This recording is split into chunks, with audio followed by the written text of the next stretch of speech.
Is it recording? Yeah. Every time? We still know how to do this. Do we? Yeah. Oh, you haven't heard from... Well, you've heard from us earlier this week. No, you didn't. Oh, we're just coming out today? There's no Monday episode? Hello. Hello. My name is Mauro. And I'm Dan. And it is Friday, April 9th. If you don't know anything about that date. Oh, we're on video too. I forgot. Yeah, it is my birthday. Happy birthday. Oh, we should have had a birthday hat for you. 27 years old. I put one on. Digitally. There it is. Yeah, it's my birthday, but that's not why we came back after 150, 60 something days. Is that how many days it's been? Yeah. October 29th, I think. Yeah. We're back. The end of spooky season. With a new segment called Cool Animal People. Bing. Cool Animal People. New logo. Where we talk to amazing animal people who are also cool. Thank you for that apt description, Mauro. And I mean, we don't need a description, but today we have a very, very, very special guest. I think legit, like one of the most amazing people I've ever had a conversation with. One of the nicest human beings on the planet. Before we name him, even though the name is in it's in the description. Title. If you can read, you already know. Let's rattle off some of the things on this man's resume. Okay, go ahead. 2-time New York Times best-selling author. I'll put the books here. Star and executive producer of Animal Planet's long-running hit TV show, My Cat from Hell. And an amazing human being that does just charitable work for the welfare of animals. And he's definitely made an incredible impact, I think, on educating people. Yeah, and we talk about that on the episode. Oh, by the way, we're talking to Jackson Galaxy, aka the Cat Daddy. Cat Daddy is right. Yeah, because this man knows his stuff. I also think he's the most recognizable face in the cat world. Am I wrong? Yeah. You know? He's like the Caesar Milan of cats. Yeah, I mean, the big thing for me was really I knew of him, and I knew of My Cat from Hell, and I hadn't seen too many episodes, and in doing research for this, not just a show, man. It's like he's an amazing human being. The amount of information that he imparts on people, I was like, oh, I'm cat stupid. And we talk about that. We learned a lot, honestly. Like I say in the episode, do a quick Google search on Jackson Galaxy. He knows his stuff. He's been at it for 25 years and more. I think since 93, close to 30, 28 years. Yeah, and he's worked with shelters. He's worked with nonprofits. He's worked with everyone. He's a New York native. He's out west now, but it's just he has such a long track record of helping people and helping animals that it was such an honor to talk to him. Speaking of helping people, before we start the episode, I'm just gonna go right into it. Okay. Jackson has an incredible event going on tomorrow called Cat Camp. Cat Camp. Go to catcamp.com, click the links in the description or wherever we put them. They are doing some amazing work. It's basically a virtual event for cat lovers everywhere. It used to be in person. It used to be like the sort of conference thing where they do amazing games, giveaways. They have cats up for adoption. They moved that to online since last year because of COVID, and they had great success. And it's happening tomorrow, April 10th. I think they start at 11. Is it 11 Pacific time or something like that? 1 p.m. 1 p.m. Eastern Standard Time. So 10 a.m. Pacific time. And it's free. All you have to do is go to the website, register, because they have some events, some exclusive events for people that are registered, but it's free. You get to see cat lovers. You get to be with people who love animals online, and we all need that right now. So without further ado, let's go to the conversation with Jackson Galaxy. Jackson Galaxy, everybody. The Cat Daddy. So here we go. If you haven't heard of Jackson Galaxy, before we introduce him, I already said his name. Okay.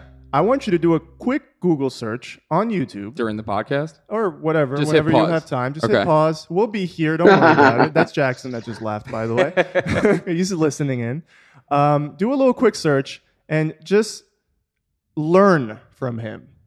Everything he has to say, and hopefully you learn something from this podcast. But without further ado, the Cat Daddy himself, Jackson Galaxy is joining us in the podcast today. Jackson, how are you? I'm great. Thank you for the very embarrassing introduction. We spent a lot of time researching you, so we did a deep dive on you. Well, thank you, guys. Thank you. And there's a lot to talk about, but we're going to focus on a few things. First of all, do you like cats? I like animals. I think that at the end of the day, cats picked me, so I just usually how it goes. Along. Yeah. I mean, I started out. I mean, I was a shelter worker, and really the cats just gravitated towards me, and I was like, yeah, good, I'm in. You know. Yeah. Was it planned? Yeah. Or did it kind of like it just snowballed? It was no. I mean, at the very beginning, I dove in, tried to figure out everything I could about them, spent a ton of time with them because, like I said, there was just something about, I don't know, we just had a thing. And the fact is we were killing many, many more millions of animals back then than we are now. And in that shelter as well, just many cats, especially. And as I realized that that I could bring something to the game where just doing very small behavioral changes would mean the difference between adoption and dying. So that was it. That was all. It was really that. Such a simple and step. Then, yeah. And then I found out that the stuff I knew was beneficial to other shelter people as well as the people in my community. And then it just grew from there. And then, I mean, I was a musician for most of my adult life and a songwriter, and that was my goal in life. It wasn't this, but you know, looking a gift horse in the mouth or a gift cat in the mouth, you know, it just did what it wanted to do. It's funny how those things kind of work out. Like I went into undergrad pre-med, and here I am running a pet care business. So it just and you know the beautiful thing is, and I wrote about this in my first book. It's funny, my first book was a memoir because I wanted to get all of the skeletons out of the closet before somebody else was like, oh my god. But my history with addiction is very well written about. So it's to me just part of my story, and I am absolutely convinced that shift from my musical life to the animal life, if that switch hadn't have happened, I would have been dead 20 years ago, 25 years ago. Wow. That's where I was going. That was the life I was leading. And animals saved me then, and they saved me now. So I'm grateful. Yeah. That's incredible. I mean, it's, especially with addiction recovery, having that switch, that pivot moment, and finding that purpose, it's such a pivotal step. And knowing that for me, it was really simply about the fact that, they were depending on me. Yeah. And it forces you to shift your focus. And animals don't take crap. You know what I'm saying? If you come to an interaction with an animal in any way altered or fronting or anything, they know, man. And so it was that moment of whatever I wasn't willing to change for people around me, I found myself more willing to change for the animals that I worked with. And you were good at it. Yeah. Which is, it adds there to was it. that. I was getting results. And one of the most gratifying things to this day is when others have that light bulb moment. And it wasn't that hard. Yeah. It was just switching their perspective a little bit. And suddenly the relationship is different between them and their cats. And that's always been I to this day, I mean, it's been 30 years almost. And wow. I still get the same kick that I ever got. So speaking of that kick, so I was watching a few more episodes this morning. And do you remember a cat named Little? Yes. So who was Little? He was Remind me. Gray domestic short hair. And I think the issue, the wife would have to get into motorcycle gear to be able to handle him. Yeah. So at the end of it, though, the husband was talking to you, and they were shooting their, your off the screen shot, and you started talking about it, and you got, choked up, and I'm on the treadmill, and I'm finding myself crying because it's, I've done like some animal rescue work, but like doing something with this when it comes to changing the behavior, I actually pride myself on having a good set of knowledge when it comes to animals.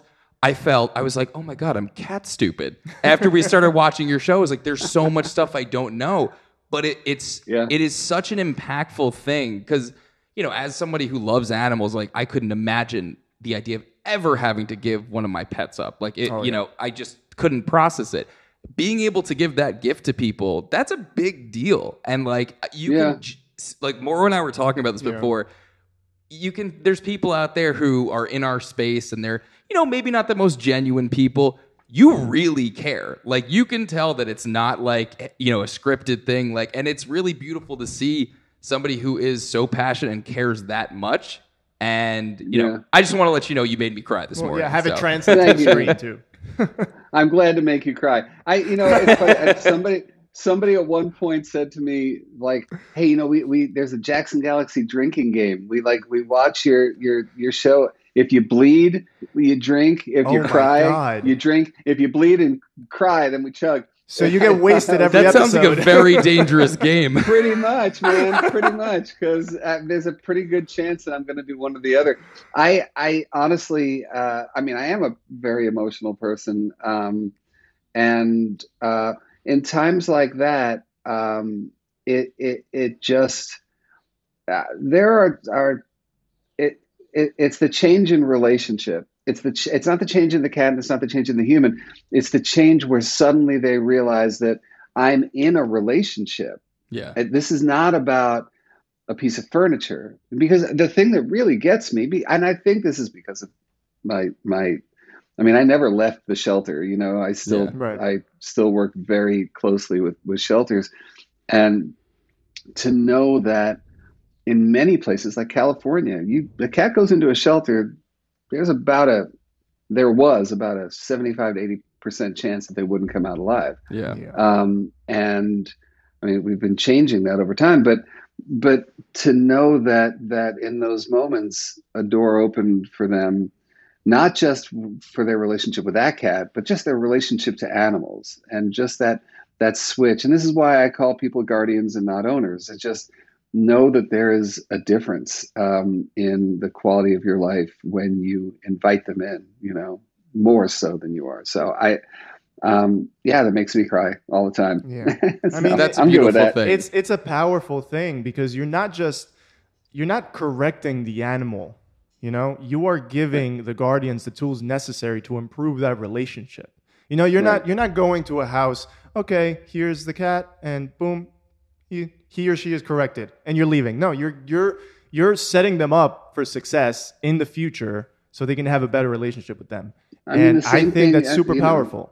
And honestly, once you start to have that change of perspective, even though we can quote unquote correct dogs more than we could ever do with cats to begin with, the idea of just giving the tools of correction or the tools of even if it's guidance, so even if it's obedience, without having something behind it that is the energy of relationship, I think is not fair to them, know, and so it makes me a sucker with my dogs. Yeah. They run, guys run roughshod all over me, but I'm happy to be the playmate with those guys. But yeah, no, it's been, when we first started the show, the network and I had long talks about the fact that, for instance, I would say guardian, or I would never discipline, or I would get angry, or there were certain episodes where I said, yeah, you should rehome this cat. Yeah, you shouldn't be with this cat. They deserve better. It wasn't a good fit. Yeah. There was another episode we were watching where I saw you. Was it Bear?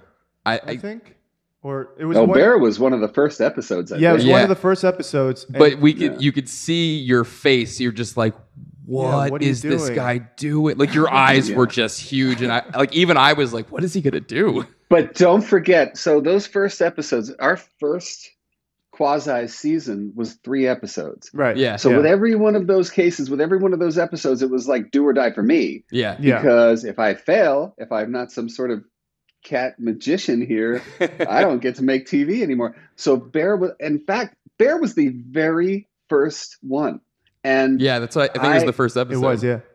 And when I walked in there and I saw what he was doing, and after he kicked my ass, I mean, it was just one of those like, oh, I don't think this is going to work. You know? Wait, did you just go into it cold? Was that like one of the first cats that Yeah. you just, oh my I God. mean, I was always involved in casting, and Yeah. it wasn't until about the 3rd season that I became an executive producer and took more control.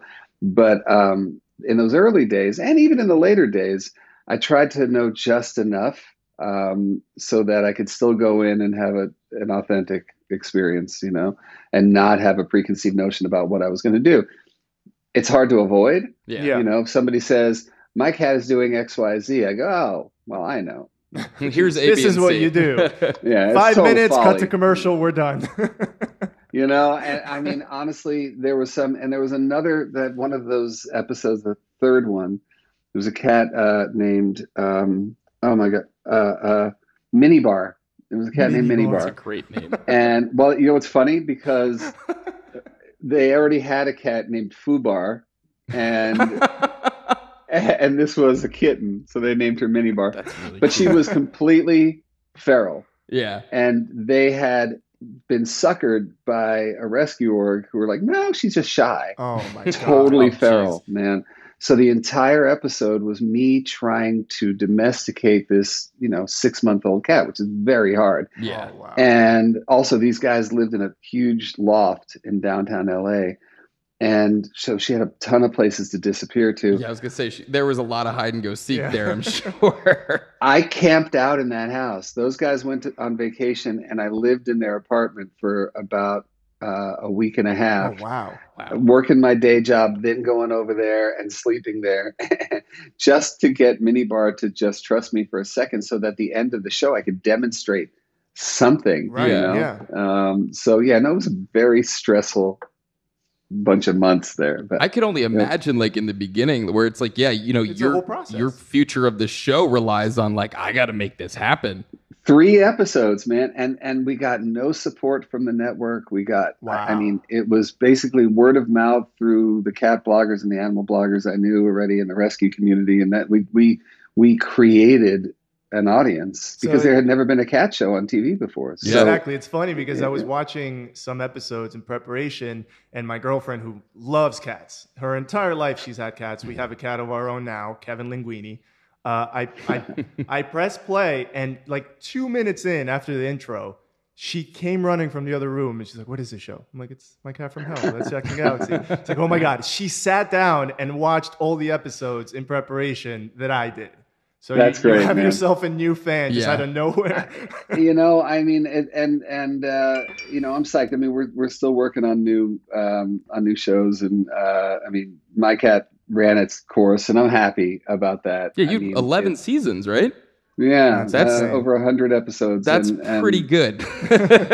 No, I mean, not for 1 second do I take that for granted. I mean, we were 1,000% the little engine that could. Nobody, including the network, ever expected us to do anything. And It's not even just a commercial success. It's just like the lives you've changed, both for the pets and for the gardens. I got to say, and of course I've traveled all over the States and done a lot of different shows, but we done tours of Asia and Australia and New Zealand and South America, and everyone's the same. Yeah. I mean, there is more that binds us together as a community globally than tears us apart. And that's something that, especially these days, I think is a really important absolutely. thing to remember. Yeah.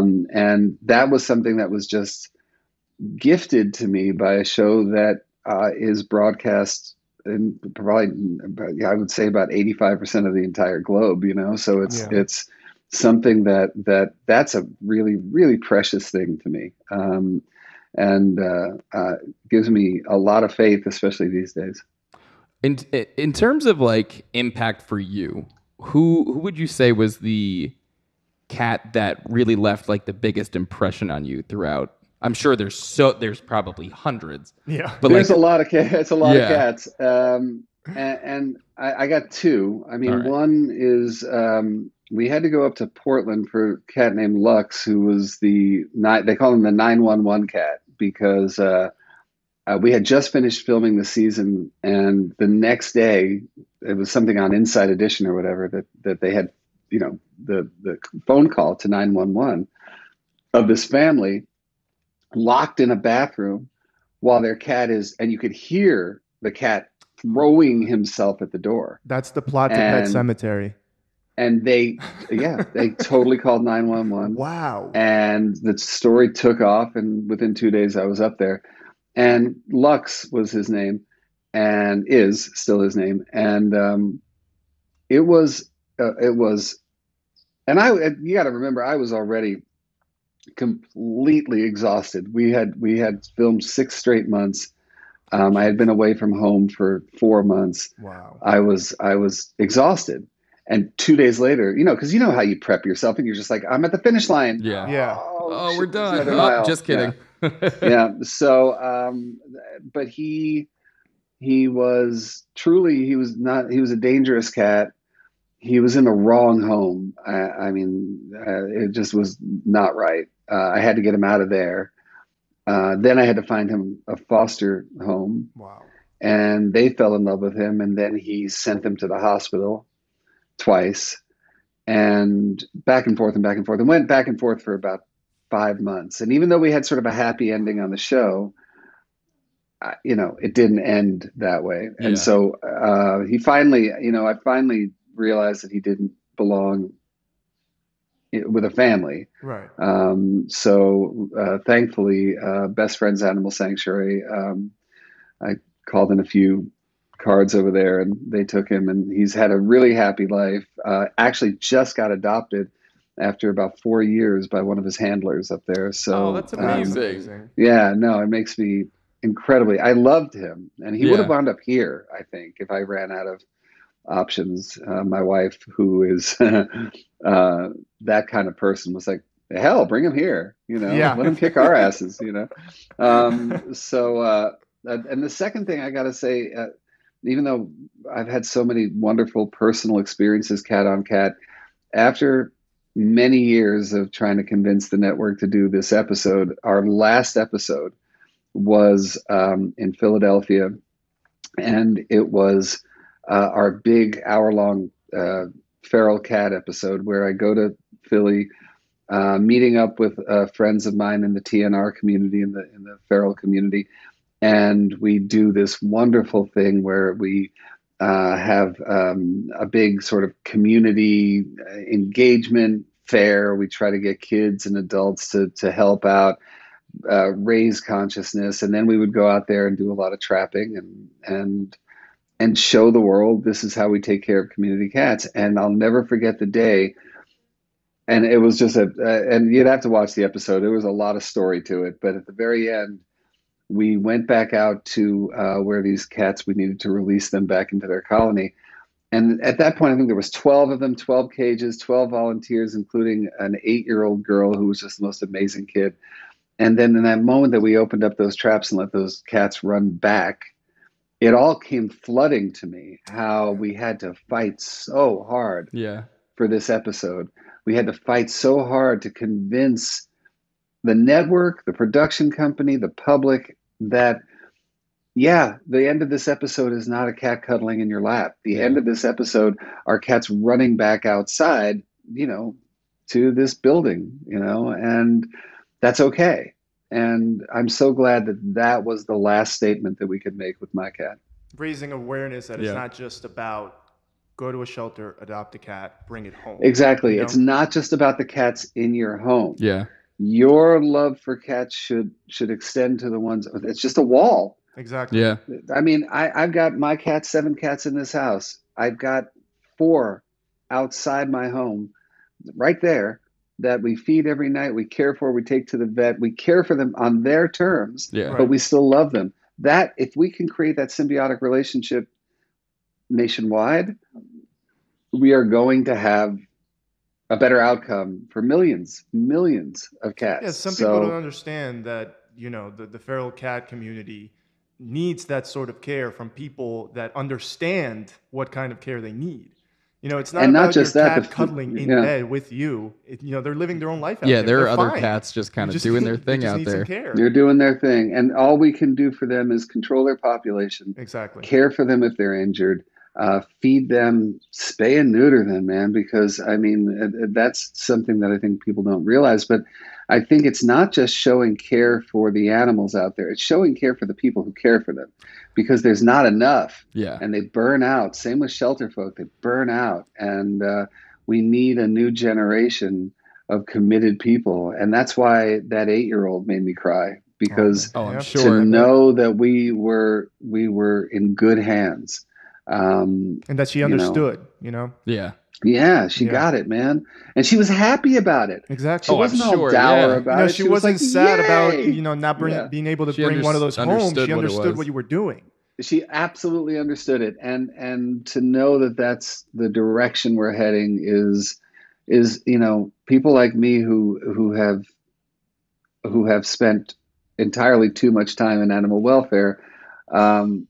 Just want to know that if we let go, that somebody else will pick up. And I think we're definitely in that place right now. Oh, for sure. There's tons of people out there doing great, like trap and release work and things like that. It's actually right down so we're here in Brooklyn, and right down the block from us, there is somebody who basically she feeds and takes care of this cat colony. And there's literally construction sites all around them, but but it's beautiful. They have their little place. It's the whole community here in Greenpoint is so respectful of the cats. They do amazing work. Like, we have clients out in Long Island who, do you remember? I don't want to say his name, but we would take care of in his home. He would bring him in, get him all spayed, and get him kind of acclimated to being around people, and try to either adopt them out. Dozens of cats inside his home, and then he would feed Moro and I used to drive around sometime, 1 in the morning. He had 3 spots all over town where he would feed the feral cats. Yeah, and those feral cats knew exactly when the food was coming. Oh yeah, I got to tell you, and I'm a New Yorker. I don't know if you know that, but Manhattan, which is real New York. Yeah. But I think some of the biggest sort of gains we've seen have been in Brooklyn. I mean, one of my favorite organizations, Flatbush Cats, have done amazing in terms of raising consciousness, both on social media and in real life. Yeah. And I think my friend Sassy works out at Greenpoint. But anyway, no, it's a much. Another episode that we did of the show that was just so amazing was we were out in Staten Island, and we got it was this father and son, and they just didn't have the info. And these poor guys, man, they were doing their best, but they were frozen kittens outside. I mean, literally dead and frozen out on the streets. And they're trying to figure out. So by the time we were done with them, and all I did was, at that point, I was more of a facilitator, just hooking them up with people who, the Feral Cat Coalition really helped out, as did more of our friends. And the son wound up getting accredited as a TNR instructor and trapper. Oh, that's amazing. He now goes all over the city in Staten Island, specifically educating people on TNR. So it's man. It does. Like you said, it's that next generation. Doesn't take much. Yeah, exactly. But and the bottom line is, I think that we can tend towards being a little cynical in the welfare world, and I have always been an optimist. I mean, people get sick of it with me. I know that things, and don't forget, like when I first started, I first took my job in the shelter in '93, I think.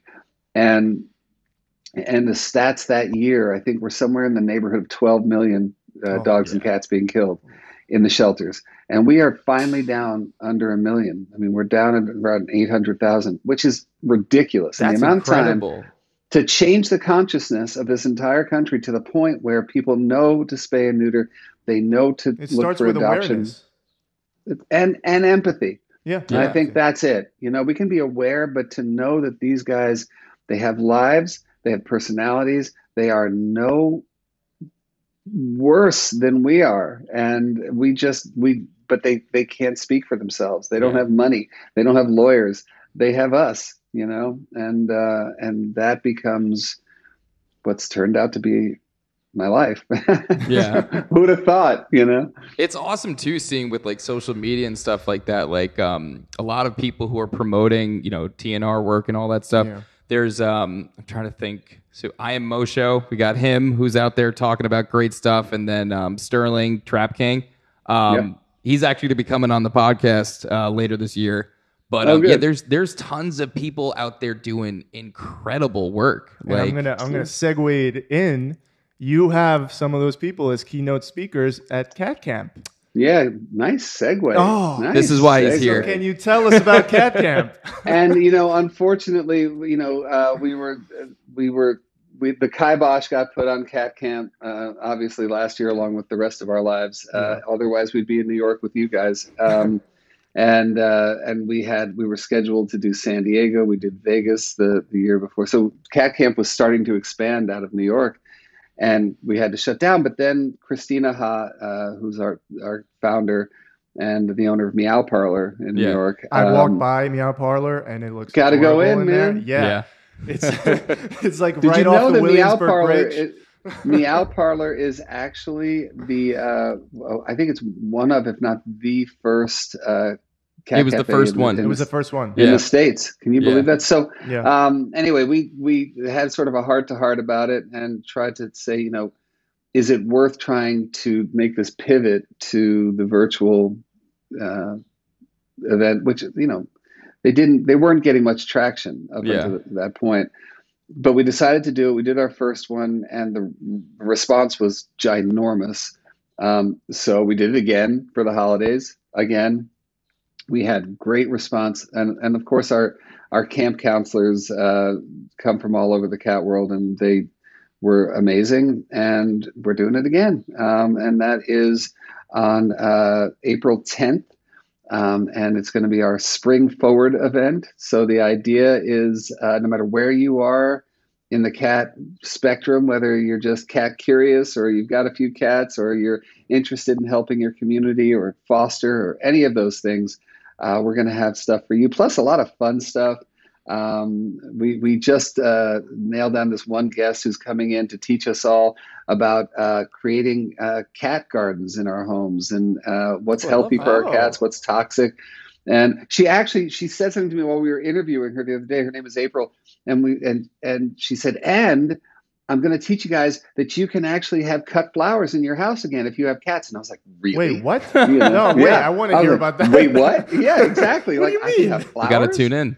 That's revolutionary. So, that's just one of our things. And let me just tell you, this is one of the most important things. Not only is it a full day of fun, not only will you learn and be educated and laugh together as a community, it's interactive and it's free. Ooh, there's the kicker. That's the sell point right there. Right? All the other amazing things. The Petco Foundation has made it possible for us to do this entire thing for free. It pays for us and our guests and the rather large undertaking digitally to get this done. And that's it. All you got to be is curious or love cats, and it's you and people from all over the planet coming together to celebrate. So join us on the 10th. It's a huge event. I mean, we're going to put links in the description everywhere. It's the whole day. Yeah. You have a schedule. I see on the website, catcamp.com, you have the entire schedule laid out. Yeah. You know who's speaking at what time. You can join in. It's hosted through YouTube. Am I right? We host it actually on our own site, but it is broadcast also on YouTube and on Facebook. Cool. And I was going to say, but even though it is free, please do register.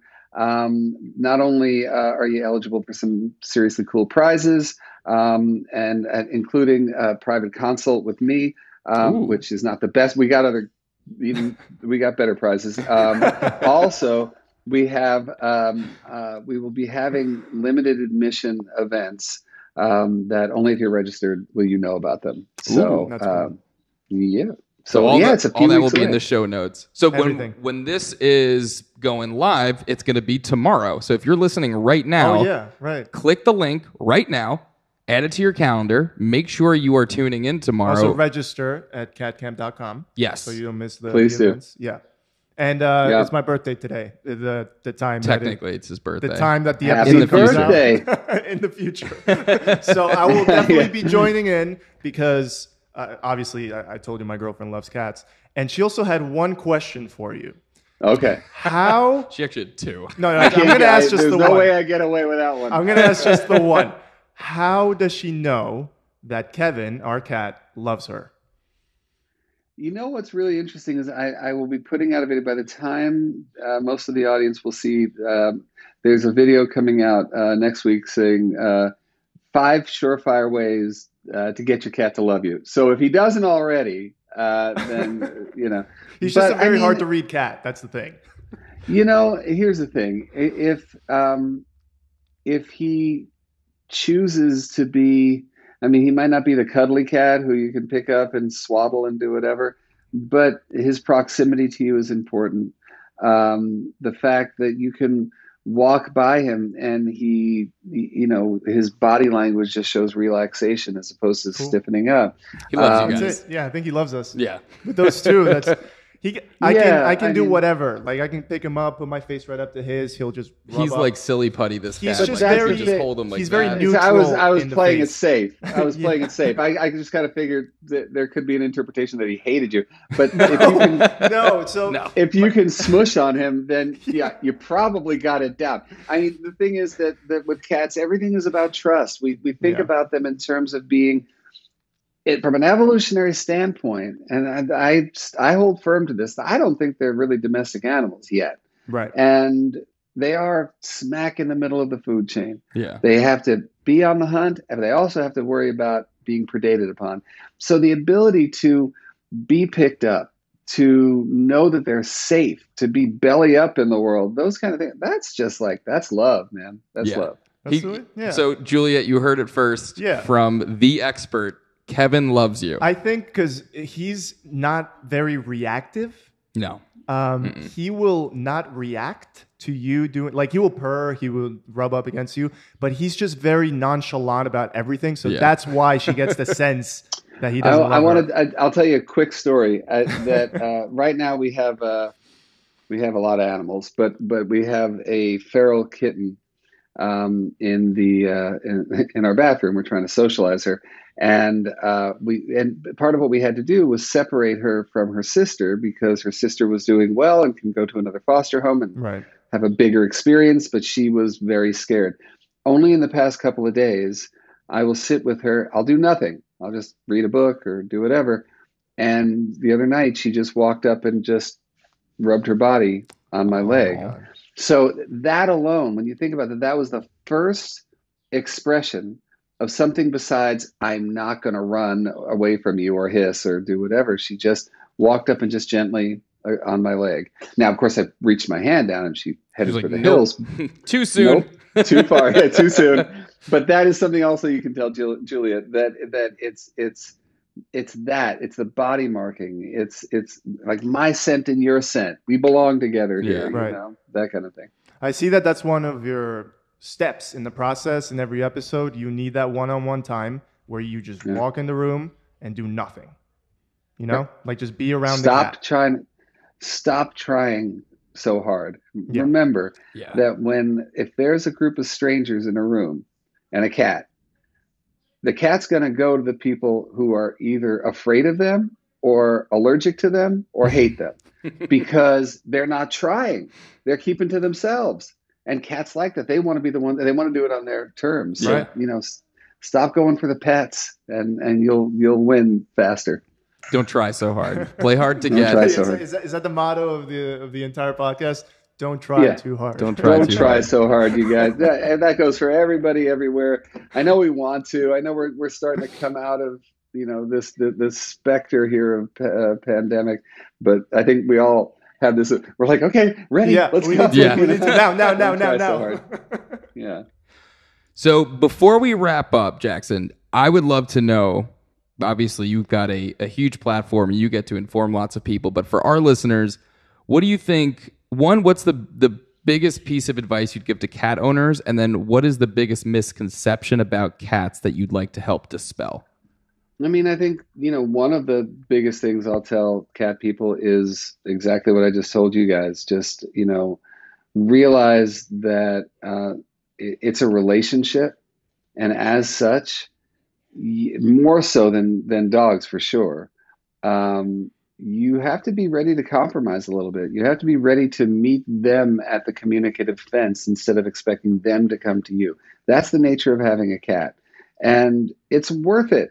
It's worth it. The payoffs are huge, but imposing your will on a cat will never work. And I think that's the thing. It's relationship. Their family. Learn them the way you would learn anybody in a relationship. Be okay being vulnerable to them. That's the way it goes. So that's number one. And number two, leading off of that, is cats aren't dogs, man. I mean, we see cats through dog-colored glasses. Their successes and their failures seem to have to measure up to what dogs do. Other than having 4 legs and fur, man, they're different. They're different species in every way. And it's like, what if we had, I don't know, domesticated sheep, and so the sheep would be in our house? Would we compare sheep and dogs? You know what I mean? Acts like a dog. Yeah, exactly. Or my sheep doesn't love me because she doesn't lick my face and wait at the door, like, A sheep doesn't want to cuddle in the bed. That's a good point. Man, comparing. Exactly. Yeah. I think that's why you'll see all, and I think that the news has been very guilty of this idea, like, proof your cat hates you, or science now, your cat doesn't care about you. Your cat doesn't care. They'll eat you in your sleep. Those kind of things, as opposed to giving them their due based on their own merits. And I think that all you need to do, and this is why I wrote my last book, Total Cat Mojo, was about that arc of understanding the journey of all cats and how that applies to your cat, and how the relationship between the two of you depends on that knowledge. And if you just spend a little bit of time getting to know all of them and getting to know yours, it's really limitless in terms of what you can get out of it. Like you said, taking that extra time, it's just, it's such a bigger payoff at the end. Right. And that's the thing. I ask everyone to remember, it's not just an act of giving. So many of my clients, and you've seen them on my show, are like, I put a roof over your head, and I feed you every day, and I scoop your crap out of a box, and this is what I get in return. Why don't you love me? Yeah, why don't you love me enough? Why don't you show me? And I just think that there are rewards. And by the way, I am 1,000%, as you can tell, 1,000% bipedal, man. I love dogs as much as I love cats. That you get that yin yang out of them that is so complimentary and so beautiful to have in your life. I like coming home and having someone drool all over me because I'm home. That's great. And the cats, like, they run past the cats. The cats are like, oh, get away. But then my dog doesn't sit on my chest at night and purr. So there's that, So yeah, it's worth it for everybody. Just take a little bit of extra time. Enjoy the mystery, Not everything in life needs to be served up on a silver platter.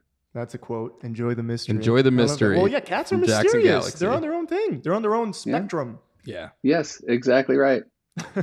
So you can find Jackson. Let's see if I can get this from memory. YouTube.com/JacksonGalaxy. Facebook.com/JacksonGalaxy. Twitter.com/JacksonGalaxy. Instagram.com/TheCatDaddy. There you go, man. I am thoroughly impressed. Well, I just have to remember the 3 are the same. I was panicking. I wasn't sure if you could remember the Cat Daddy or not at the end. And do not forget catcamp.com. Catcamp.com. Register. Don't forget to April register. 10th. Yeah, and hopefully we'll see you guys there. Oh, you'll see. Oh, we'll definitely be there. Is it like two-way feed, or maybe I can get in the comments? No, it's psychic. I'll know. You'll know if I'm there. We'll be thinking of you. And hopefully you guys very soon, we will be back in New York live with an event. Can't wait to do that also. Oh, we would Soon love enough, to do man. that. We watched the highlight is, reel by the from way, the the- 2019 one. It looked Yeah. like a blast. Yeah. It's totally a blast. And I got to be honest, I mean, I'm about to turn 55 in April. I have never Really? been away from, No. yeah. Good. You don't look it, man. Well, I'm glad to hear. Thank you. But I've never been away from New York for this long. It's been a year. Oh, wow. Never in my 55 years have I been away from New York for this long, and I'm dying. I'm dying. All right, when you come back, So- maybe you'll be sitting where this green screen is. In replacement of the green screen. I will. I'll be back there like this. Yeah. Well, New All right, York you is guys. here and ready for you. Thank you, Jackson. Thank you so much for coming on. My pleasure. Thank you. Thank you. Say hi to Brooklyn. We will.